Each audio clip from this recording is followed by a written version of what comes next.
昼寝とは優雅だな。いい夢見たぜ。ああ、そりゃ結構。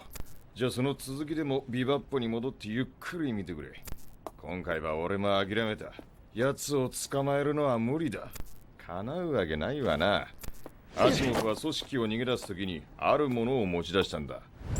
Hi everyone, welcome back to the channel. This is going to be the fourth and final video in this series of 4 based on extracts from the first episode of Cowboy Bebop. So let's get stuck in. 昼寝とは優雅だな。いい夢見たぜ。ああ、そりゃ結構。昼寝とは優雅だな。いい夢見たぜ。ああ、そりゃ結構。The first thing that we need to talk about here is this towa. I've always interpreted this to as being the quotative particle to. It expresses, well, if you topicalize it by putting a wa after it, it expresses a certain surprise, a certain amazement with respect to the thing in question. So Jet is effectively saying, an afternoon nap, isn't that nice for you? How elegant. This word is sometimes translated as elegant. I don't think that's a good English translation. So an afternoon nap, how nice. This structure is often used after verbs. 仕事を辞めるとは何事だ? Quitting your job? What a thing to do. Doesn't have to be your job because there's no person specified. Could be his job, her job, their job, but nonetheless. And then Jet says, それは結構. This is a sardonic way of saying, oh, isn't that nice for you? The way Jet says それは here is very contracted. It almost sounds like それは, which is, if you like, an accepted way of contracting. それは, it's very informal, very masculine, I would say. But you will see that when you read manga, for example. It's not actually that easy to figure out what exactly Jet is doing here phonetically, but then that's the whole point of a contraction, right? When you contract something, you're taking something that's longer, more phonetically clear, and squashing it down into something shorter and more, in a sense, indistinct. じゃあその続きでもビバッポに戻ってゆっくり見てくれ。今回は俺も諦めた。じゃあその続きでもビバッポに戻ってゆっくり見てくれ。今回は俺も諦めた。This demo in the Japanese is very difficult to convey in English. It doesn't mean even. It means the thing that precedes the demo or something else a bit like it. It's often used when making a suggestion, and that's what Jet is doing here, or when talking about some sort of tentative plan that you may have. So if I say, チョコレートでも買ってみようかな, what I'm saying is, hey, maybe I'll buy some chocolate, or gee whiz, I don't know, something like that. This is a good example of the sheer complexity of the way Japanese particles are used. If you take any particle in Japanese and examine it fully, you'll find that a full description of its uses would be extremely complex. You know, Japanese has lots and lots of particles, some of them relatively exotic, some of them that you don't see very often and that you don't feel completely comfortable with. Even the more common particles are not, of course, always going to be things that you feel completely comfortable with. Most people who study Japanese as a foreign language would tell you that they're not completely comfortable with wa and ga, and that they probably never will be. This is just what it's like learning foreign languages. So maybe 90-95% of the time, or even more often, you feel pretty comfortable, but once in a while something comes up and you think, oh, was that right? Did I say that right? It's just how it is. 奴を捕まえるのは無理だ。叶うわけないわな。奴を捕まえるのは無理だ。叶うわけないわな。This is something that you are already familiar with to some extent, I'm sure, if you've been studying Japanese for a while, but I just want to mention it quickly. The nominalization of verbs with this no is one of the absolute foundations, in my opinion, of Japanese grammar. Nominalization means to turn something into a noun, right? For those of you who don't know. So the sentence here is, やつを捕まえるのは無理だ. What if I create another sentence here?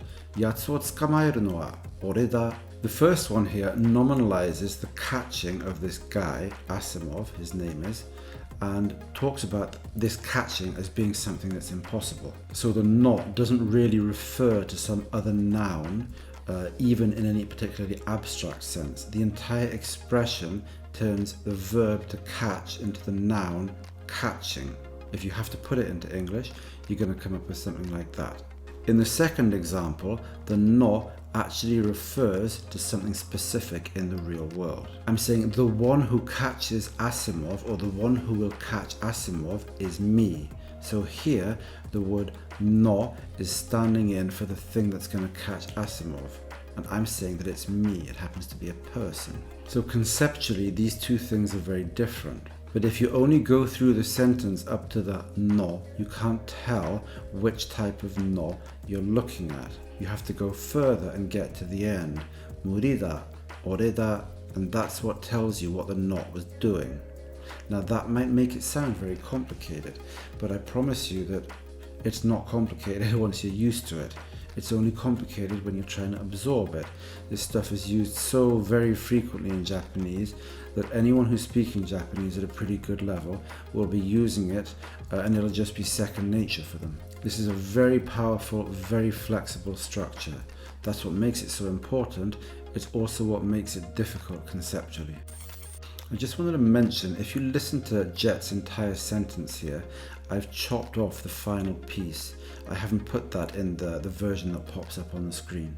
It sounds like wa na, but it doesn't make any sense for him to be saying that. This is some sort of combination of sentence ending particles, so it doesn't affect the core meaning of the sentence. But I admit that I'm not happy with any one particular transcription of that. Wa na doesn't make any sense. If you think you know what it is, then let me know in the comments. アシモフは組織を逃げ出すときにあるものを持ち出したんだ。アシモフは組織を逃げ出すときにあるものを持ち出したんだ。We know that Asimov has already fled the syndicate, the criminal syndicate that he was a part of. But if you look at the tense of the verb nigedasu, well, that's the non-past tense in Japanese. Why have they used the non-past tense to describe something that's already happened? Because they're describing it in effect from his perspective as he was doing it. They're not describing it in terms of how it looks to us now. For Asimov, at the moment in time that he was fleeing the syndicate, this action was either taking place or was about to take place. That's why they used the non-past, nigedasu toki. If Jet had said nigedashita toki, then he would have been talking about a point in time at which Asimov had already fled the syndicate. In English, this works differently because what we prioritize isn't what the Japanese prioritize. In English, this would have to go into some sort of past tense. When he was fleeing the syndicate, when he was about to flee the syndicate, right? In both of those sentences, I used the word was and put it into the past, but Japanese doesn't work like that. If I want to refer to a point in time after Asimov had fled, then I would say when he had fled the syndicate, or after he had fled the syndicate.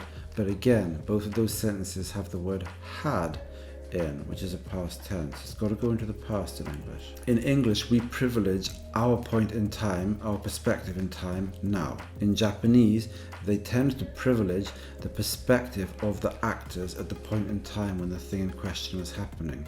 Unfortunately, they don't seem to be completely consistent with it, and sometimes they'll use tenses that map a bit more closely, that map very closely in a sense onto our English tenses. Sometimes they will use the past where you might not expect it on the basis of what I've just said. Japanese is more slippery.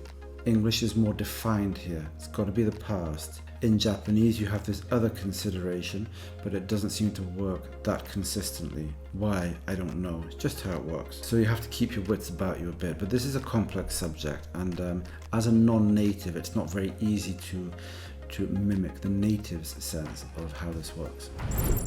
So that's it for today. Thanks for listening. Hope you enjoyed this series of videos. There'll be plenty more like this, so keep tuning in if this is something that you find useful. Any comments, any questions, put them in the comments below.